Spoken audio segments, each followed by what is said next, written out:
দেখো আজকে রাতের ডিনারে কি খাবো, তাই জন্য ভাবলাম একটু চিলি চিকেন করে নিই। চিলি চিকেনটা ম্যারিনেট করে 1 ঘন্টা রেখে দিয়েছিলাম। এবার আমি কড়াইয়ে তেল দিয়ে পকোড়াগুলোকে সব ভেজে নিচ্ছি। দেখো পকোড়াগুলোকে লাল লাল করে ভেজে নিয়েছি। আর ম্যারিনেট করার সময় আমি কি কি মশলা দিয়েছিলাম সেটা আমি বলছি। দেখো পকোড়াগুলো ভাজা হয়ে গেছে। ম্যারিনেট করার সময় আমি দিয়েছিলাম অ্যারারুট, আদা, রসুন, লঙ্কা, সোয়া সস, ডিম দিয়ে ম্যারিনেট করে আমি রেখে দিয়েছিলাম। এই দেখো আমার চিলি চিকেন তৈরি হয়ে গেছে। এটা রাতের বেলা পরোটার সাথে খেতে দারুণ লাগে। যদি ভালো লাগে তাহলে লাইক করো, কমেন্ট করো।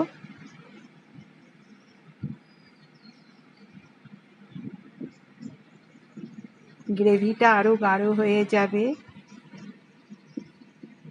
তাহলে আজকে আসি।